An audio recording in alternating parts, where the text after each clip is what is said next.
I, 28 female, have been with Michael, 41 male, for the last 8 years.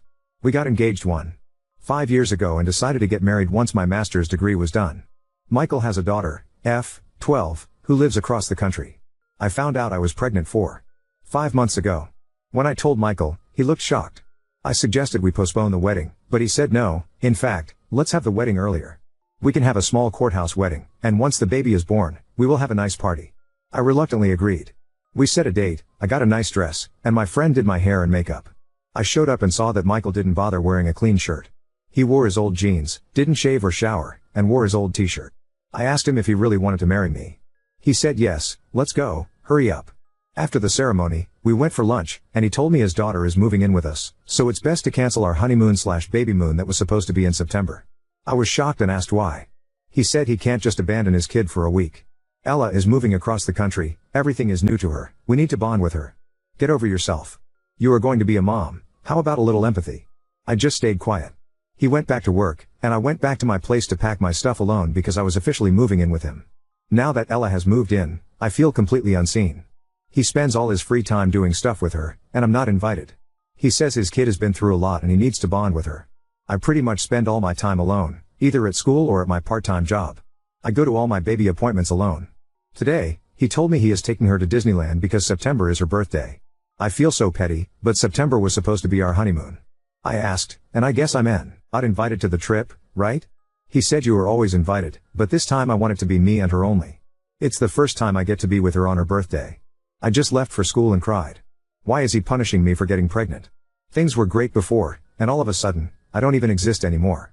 Ada for resenting my husband? Am I too needy and unreasonable? Oop, no, I had no clue. He just informed me during the lunch, babe. That is not how a loving husband would approach such a topic. And his comments on top of that? Jesus seems like he thinks that now that you're married and pregnant, there is no way you'll leave and he can treat you however. That is not right. You deserve better. There are a million red flags in this post. Make sure your support system is tight. Talk to people about possibly staying with them. Put money to the side. And then, only when you have a plan, sit him down and tell him that if things don't change, you're gone. Oop, yes. Apparently he had been discussing with Ella's mom for weeks about this. Nope. I wasn't even aware my wife took it upon herself to write her side yesterday. She left to stay with her coworker to clear her mind before making any decisions. Since then, many of my friends have read her post, contacted me, and called me a monster. Here is my side, and I'm genuinely wondering if I'm the bad guy here. I have been with my wife for the last 8 years. She got pregnant while we were engaged. I suggested having a small courthouse wedding and then a nice party when the baby was born. I have a daughter from a previous relationship. When her mother was pregnant, she left to stay with her parents across the country. I only met her maybe once a year. I was never involved in her life. Before our courthouse wedding, her mother messaged me that my daughter was moving in with me because she was pregnant and thought Ella, my daughter, should be with me. When I told my wife after our wedding, she didn't say anything. Gee, I told her that I was postponing our honeymoon since I couldn't leave my girl, who had just moved in and was feeling abandoned, just to go on some trip. My wife didn't say anything. Since Ella moved in, I have tried my best to make her feel welcome. I take her to extracurricular activities, she sees a therapist that I take her to, and I take her fishing with me. My wife has not only been very distant but also decided not to communicate with either of us. She hasn't put any effort into connecting with my daughter.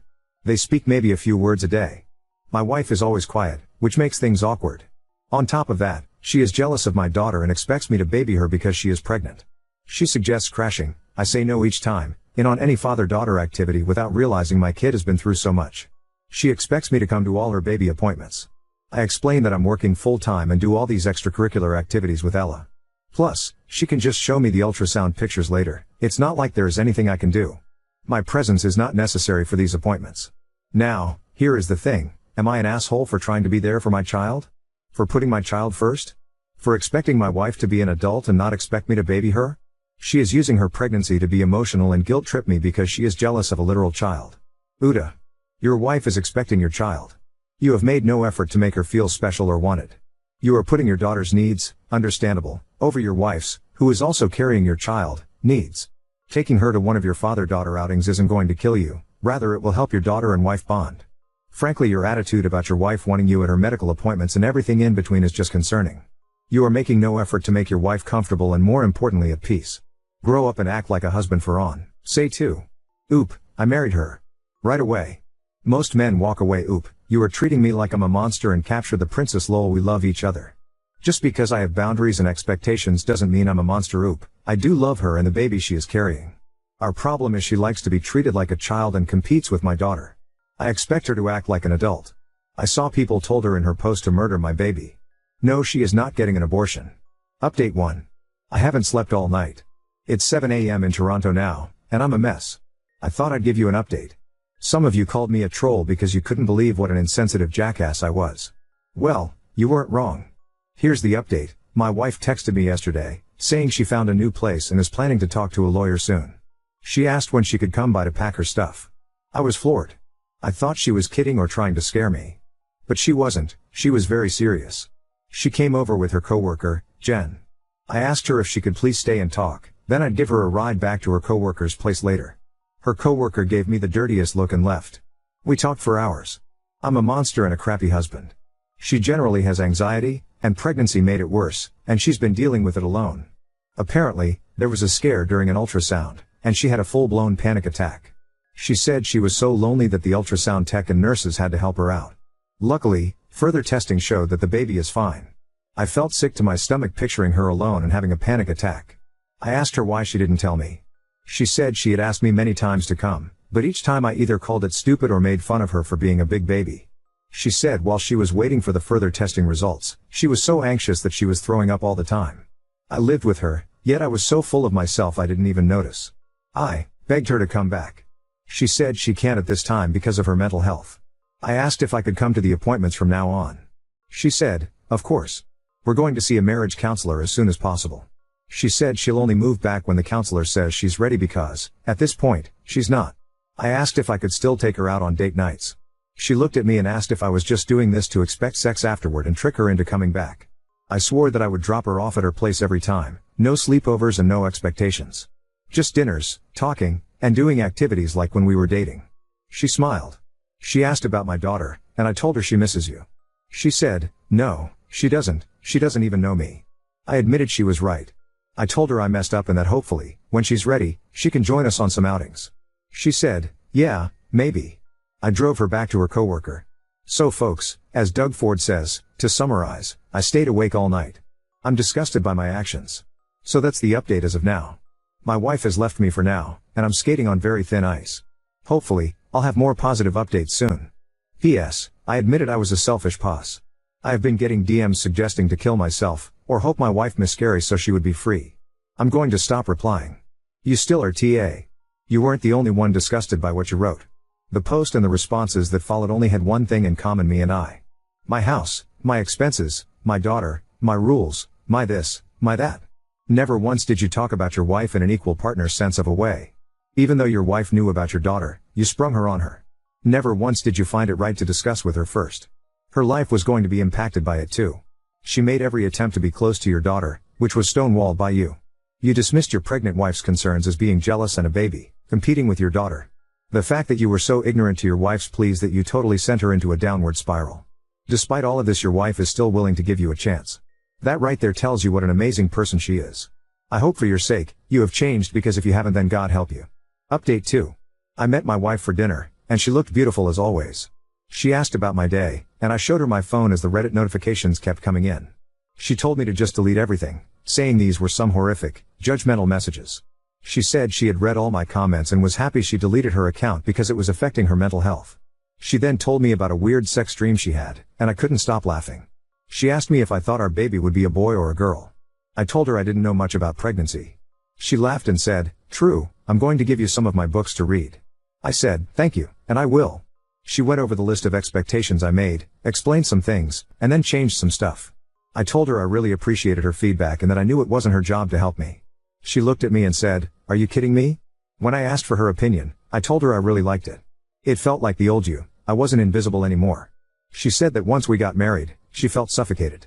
She never felt like this was our home because I treated her like a house guest. She said it was never our home, it was mine, and she was just living there. She wasn't involved in any of the house decisions and never really unpacked because I liked the house the way it was. I told her she was right and that I was wrong for saying it was my house and making decisions for everyone. I apologized for making her feel suffocated. She said she has known me for 8 years and knows I can change back to the person I used to be, the person she fell in love with. I was embarrassed and quiet. She suggested I talk to a therapist about handling change in my life, acknowledging that the first pregnancy, my new position, and Ella had all been significant changes, but that I couldn't just focus on a few priorities and ignore the rest. She told me I completely ignored her and asked if I agreed. I said yes, 100%. I should have discussed Ella's move from the moment her mom texted, and I shouldn't have excluded her. She asked if I was still taking Ella to Disneyland. I said that aside from the obvious reason that I was a dumbass for excluding her, no. She then said she wanted to go back for 2 weeks to see her grandparents and friends back home, so I should pay for that, she asked me. She then looked at me and asked, so what are we going to do for 2 weeks? I really didn't have an answer. She said, want to take me on the honeymoon you never took me on? I said, if that's what you want, of course. She mentioned it would be the last week of September and the first week of October. Then she asked if I wanted her to come to take Ella shopping on Saturday. I told her this would be a giant favor for me because I don't know much about shopping for a preteen girl. I said, yes, thank you. After dinner, we were talking about movies, and she went on and on about movie theater popcorn. Then she felt embarrassed and said, sorry, I just really crave it. I laughed and said there was a theater close to her place, and we could stop by to buy some. Let's go. It was so cute because she devoured half the bag by the time we arrived at her place. She kissed me on the cheek and said she had a good night. I said I did too. Thank you. She asked if I could help her move to her new place, and I said yes, of course. She mentioned her job isn't paying enough, so she's thinking of getting a second job. I told her, please let me help you. You're pregnant, and it's very unfair to work 2 jobs. You only moved out because of the shit I put you through. You even said this was for your mental health. I don't want you to come back because you couldn't afford to live on your own. If you need your own space, then it's my job to help you. She said, thank you. She also mentioned she booked marriage counseling for Tuesday and started seeing a therapist, virtual sessions, who she really likes and who makes her happy. I told her thanks for the appointment, and I'll pick her up. I'm glad she found a good therapist. I asked for a referral from my GP and hope I'll find a good one too. Anyway, eventually, we were done sitting in the car talking. She kissed me on the cheek again, and then left. Now on to second story. Rushed to pack my daughter's bag as she was admitted for inpatient care, while trying to manage my pregnancy stress. Our daughter is experiencing what seems to be an episode of psychosis. We've reached out to her school counselor and to a mental health helpline that have provided details for a local early psychosis intervention clinic that I will be contacting as soon as they weren't open over the weekend. We've managed to calm her down and get her, finally, sleeping. She woke us early Sunday morning to say God had spoken to her through her Galaxy light projector and telepathically, essentially through yes/no questions and being answered by the green/red, yes/no, sequence on the light. She is adamant that she is one of 6 prophets/messengers in the entire world and that she doesn't care what we say because we're just being logical and not open-minded and she knows what's right. It was absolutely terrifying to witness how adamant she was, and likely still is, about this. We let her speak for a good 2 hours, and tried, gently, telling her a lot of what she said can't be true, certain people being dead, who aren't, that we were awake when we weren't etc., and she then tried to justify it by saying she had misspoken. Admittedly, this poor girl is going through a lot of big life changes right now. We moved cities this year. Husband and I are expecting a child in a few weeks, first together after loss/fertility treatments, went no contact with my mom, who is an absolute narcissist/pathological liar. Daughter has also recently reached out to her bio dad, who left when she was 4, and is planning a trip in the big school holidays to spend time with him/his family. Massive backstory here, but I always said we'd support her when she was ready. To note, my husband has taken her under his wing and has been dad to her all these years. Recent rebellious stints where we've caught her out lying/doing things behind our backs, usual teen stuff. This is just next level though. We're so incredibly worried and don't know what to expect with reaching out for help. She seems to be sleep deprived, so we're keeping her home today to get things sorted and ensure she rests. She said she will go crazy if we keep her home and that she's fine. It's just heartbreaking to witness. Also, any help/advice for me and my husband. My husband has been trying to handle most on his own/hold the household together because I'm so far along in my pregnancy.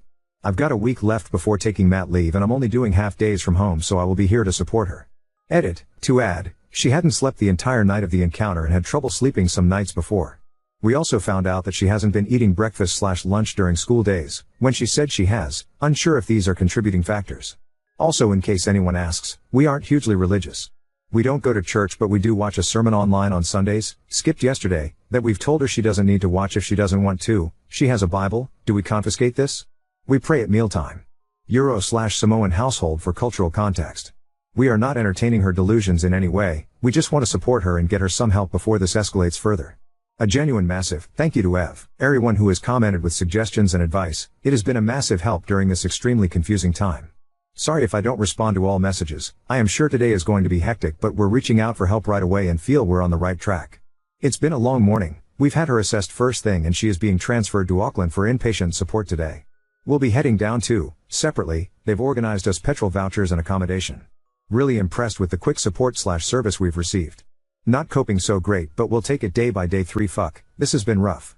Last night was bad. I had a breakdown myself, but I'm feeling better today and have only cried once. A nurse approached me today at our visit and asked me if I was pregnant, and to be careful, as there are some high-risk/aggressive patients. Luckily later in the day our girl has been moved out of the high dependency unit/lockup and into the open unit, which is amazing. The doctor says she has hypomania, and mentioned bipolar potentially. They've put her on low-dose mood stabilizers, and potentially antipsychotics, and may increase if she doesn't improve by the weekend. He didn't seem that concerned about the psychosis, despite her still really believing God is talking to her. This has actually escalated. It's looking like a 2-week stay at the least. She didn't want us around as we didn't bring her tablet, and she wants to talk to her friends. We/nurses agreed this isn't the right time as she isn't in the right frame of mind. We might reduce our visits, but she knows we're close by. Also presented to the maternity ward at Auckland Hospital and they did a check, monitoring plus formal scan. Baby is doing awesome, so that's some good news at least. Oop, we ended up going this route. We were seen almost immediately and have a plan in place. I rushed home to pack her bag. She is being admitted for inpatient care. Tried to pack some nice EMS, missed music and a water bottle, but that's such a good suggestion. Now in the BK driveway picking her up some comfort food to bring her before they take her away. Update 1. Seeing her in the high dependency unit on the first morning absolutely broke my heart, but she made really good progress through the week and is almost back to her old self. The doctors have confirmed she still has the delusions, but she is keeping quiet about them. We are all back home today and have a care plan in place. Hopefully she will be able to get back to school by Thursday. Really thankful for having been accommodated at the Ronald McDonald House too, and the petrol vouchers were a massive help. They're still not 100% on a diagnosis, but our daughter has been prescribed lorazepam, anti-anxiety, and olanzapine, antipsychosis, meds that she will stay on for the next few months and potentially look at tapering off once everything settles, particularly with the baby coming very soon, which is a big event that could be triggering. They're leaning towards bipolar, but we're all hopeful this was a once-off episode that was caught early, and doesn't eventuate into anything, but only time will tell. It will be a long journey ahead for us. Always happy to chat if anyone has questions, now or in the future. Thanks again 3oop, hello. Thank you so much for this, really appreciate your insight and it makes me feel so hopefully for her 3oop, noted, thank you. I'm not sure how long lasting these meds are, but we noticed a big mood shift as we got closer to the time she was due her meds, so even the idea of tapering off has freaked me currently. Oop, hello. I'm sorry you've been through similar, it's so tough for all. Our daughter still isn't happy with us, and feels betrayed, but we hope she'll know one day, it was all out of love and wanting the best for her.